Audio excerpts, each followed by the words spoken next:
porque como nosso programa é visto no estado todo, eu acho que é importantíssimo, então, a gente aproveitar para divulgar ainda mais o trabalho que vocês já estão fazendo através da capilaridade da Secretaria, com o conhecimento e a boa vontade da Defensoria, né, para dizer sobre essa aposentadoria da mulher rural, que acho que a maioria das pessoas realmente, sobretudo as rurais e as urbanas, desconhecem, né? Você podia falar um pouquinho?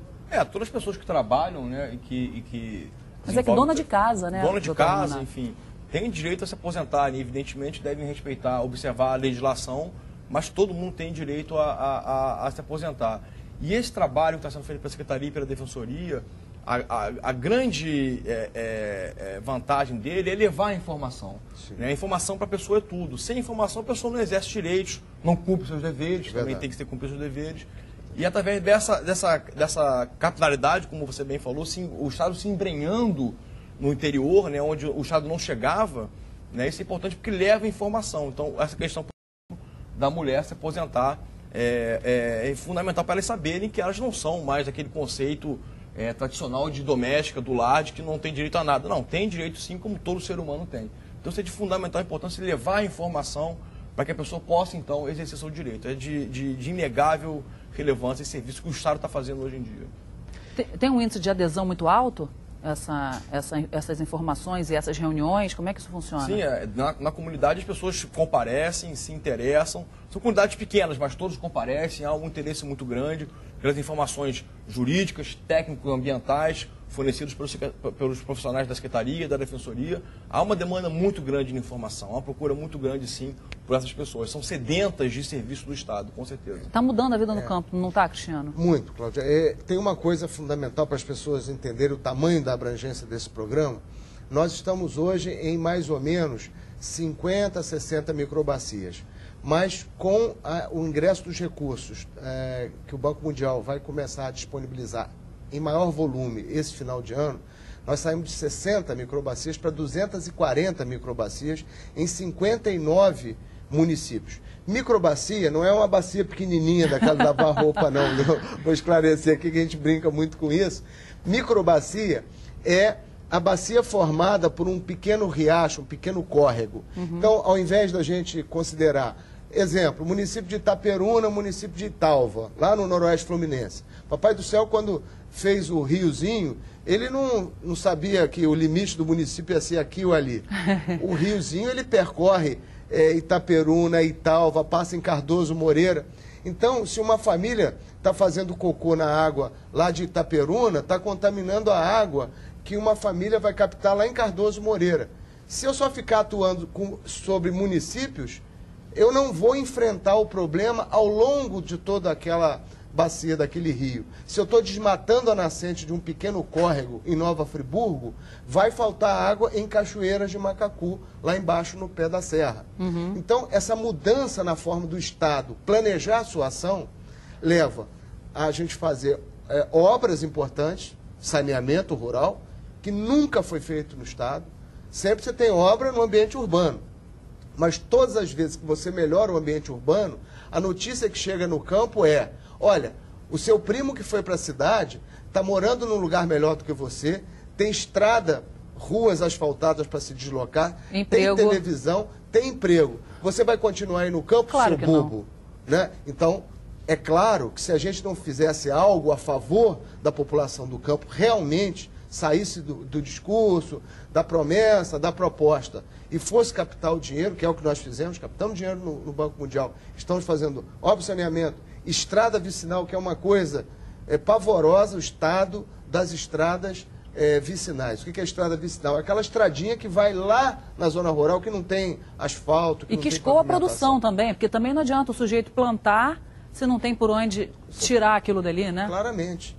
Vender e além do produto. mais, quando você vai acessar um serviço de saúde numa emergência, você não tem nem como um veículo chegar lá para salvar uma pessoa. Não digo nem uma ambulância. Às vezes é o Fusca do vizinho que tem que salvar e que não tem uma estrada em condição de fazer aquele serviço mínimo de solidariedade entre as pessoas.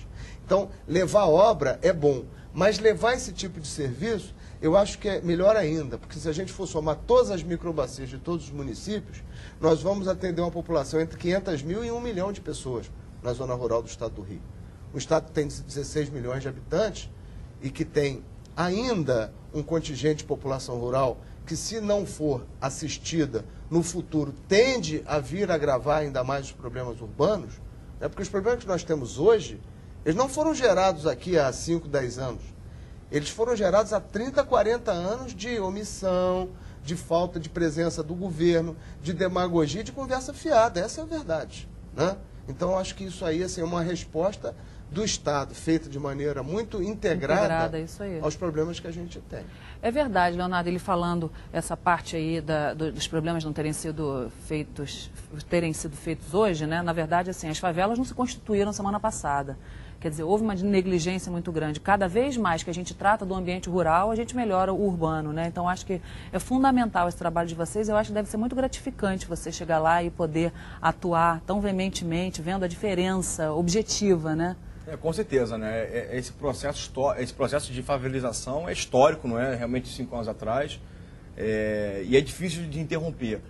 Esse programa tem essa vantagem de fixar o homem no campo, né? Dizer, olha, você pode continuar aqui, nós vamos dar condições para que você continue trabalhando aqui, você precisa ir para a cidade. Então ele vai ficar lá fazendo o que ele sabe, o que ele gosta, e sempre vir para a cidade ser mais uma favela ou morar na rua. Então isso é muito importante, porque preserva o homem no campo, ensina ele a trabalhar de maneira preventiva, ou seja, o Estado não está reagindo, isso é muito importante, não está indo lá para punir a pessoa, está ensinando ele a prevenir para que ele não seja punido futuramente. Isso, para mim, é fundamental, é a educação primeiro, vamos educar aquele cidadão para que não haja punição. Normalmente o Estado, que eu digo de forma genérica, age punindo o cidadão, reprimindo o cidadão. Não, vamos educá-lo para ele prevenir, para que ele não polua, para que ele trate de forma adequada os recursos naturais e tenha conhecimento da legislação. Isso é muito importante, né, nesse sentido também. Eu estou entendendo essa fala do Leonardo, Cristiano, como assim, levar alegria e felicidade, né? O sujeito ter orgulho daquilo que ele faz, nessa estadia dele no campo, dele então ficar ali por consciência, por achar que é bom, não porque é obrigado ou tem algum outro motivo, uma impossibilidade qualquer, não é? É verdade. Essa é tornar atrativo aquele ambiente. Na realidade é o seguinte, quando as pessoas começam a ter a possibilidade de somar o que o campo tem de bom, que já é natural, uma qualidade de vida, saúde, ar puro, né, esses aspectos que alimentação. A vida ali tende a ser melhor. Quando a gente começa a combater pobreza no campo, não é justo que quem gera o alimento para nós tem um padrão nutricional inferior ao nosso. Justo, isso mesmo. Isso não é razoável. A gente não pode estar achando que estamos vivendo num país que se desenvolve se a população rural fica no limite da segurança alimentar. Ou seja, então, levar isso, fazer com que isso aconteça, talvez tenha sido a razão pela qual o Banco Mundial e a FAO nos deram o recurso e certificaram esse nosso programa, que se soma a vários outros. Então, a gente tem programas estruturantes na área de eletrificação rural, por exemplo. Nós vamos ser o primeiro estado brasileiro, nós, provavelmente o Espírito Santo, a universalizar o atendimento em eletrificação rural. Algo 100% eletrificado. 100%. É claro que o 100% é sempre difícil, porque você quando atinge, aí tem uma propriedade que foi novamente dividida, porque sucessão familiar, herdou, um pai dividiu para 5 filhos, aí tem que aumentar a rede. Mas em linhas gerais, né, que você quer dizer? É o 100% estatístico, claro, né? Nós vamos chegar muito próximo. Nós vamos agora, com esse trabalho de estradas vicinais, nós vamos adquirir 33 milhões em equipamentos só para manutenção de estrada no campo. Tem nada a ver com a ação do DR, por exemplo, que já faz pavimentação normal da rede estadual, vamos dizer assim, de estradas. Mas é a rede daquelas pequenas vias que eu mencionei aqui. São programas da recuperação, por exemplo, da pecuária de leite do estado do Rio, que o Rio não é um produtor de soja, por exemplo, que é um estado que tem 0,5% só do território brasileiro. Agora, leite é uma atividade que pode ser desenvolvida em propriedades familiares, e nós estamos crescendo. A nossa meta é dobrar a produção até 2014. São coisas que, numa pauta muito urbana que o Rio de Janeiro tem, às vezes passa desapercebido. E que, assim, se a gente não focar nisso, não mostrar isso, as pessoas não sabem também o que está sendo feito em favor dessas políticas de equilíbrio. né? Não vão saber que isso existe, né? Exatamente. Porque, sobretudo meio rural no estado do Rio, como você falou. Todo mundo só pensa aqui como Pão de Açúcar e Cristo Redentor, né? Mas eu queria chamar a atenção, é boa essa. O Rio é muito visto assim, né, Leonardo, como um estado muito urbano. Mas eu queria chamar a atenção de uma coisa. Nós temos 65 mil propriedades agrícolas, das quais 93% têm menos de 100 hectares, ou seja, são propriedades pequenas, familiares. Mas tem 700 mil pessoas envolvidas nisso. Às vezes é mais, como nós estamos num estado populoso, às vezes é mais do que alguns estados brasileiros tradicionais produtores, mas que botam muita colheitadeira, muito trator no campo. Mato Grosso. Mas tem pouca gente no campo realmente, porque a população daquele estado é de 2 milhões de pessoas, 2 milhões e meio. Então, a gente tem que raciocinar sempre que, às vezes, uma atividade que ocupa pouco no PIB, que é o tamanho das riquezas do estado ou de um país, um estado que tem 80% da produção de petróleo, é claro que a agricultura acaba ficando num percentual significativamente menor do que esse. Agora, quando a gente olha o número de pessoas que ela ocupa, a agricultura, a pesca tem 60 mil pescadores artesanais no estado do Rio. Então, são atividades que, se não tiverem o apoio de instituições do Estado e funções típicas de Estado, como é o caso da Defensoria e outros órgãos, né, a própria Procuradoria, que presta apoio em outras áreas do nosso trabalho, né, o Ministério Público Estadual, que está sempre com a gente em ações também que visam regularizar coisas na legislação sanitária, na legislação ambiental. Enfim, essa estrutura, ela fazia muita falta a gente ter isso trabalhando na nossa área. Leonardo, quem quiser falar com você ou com a Defensoria, o que deve fazer? Porque a gente tem tanto assunto, você está convidado para voltar aqui outras vezes, para continuar contando desdobramentos dessa parceria extraordinária. Eu já agradeço de antemão já o futuro convite, o de hoje. Vou colocar à disposição o telefone do meu órgão de atuação. Nem todos os assuntos são pertinentes ao meu órgão, mas eu posso encaminhar as pessoas para os órgãos da Defensoria que está presente em todo o estado do Rio de Janeiro. O número é 2332-6344. 2332-6344. E há um e-mail, se eu puder disponibilizar também. Claro. Direitos Humanos, tudo junto, letra minúscula, direitos humanos, @dpge.rj.gov.br.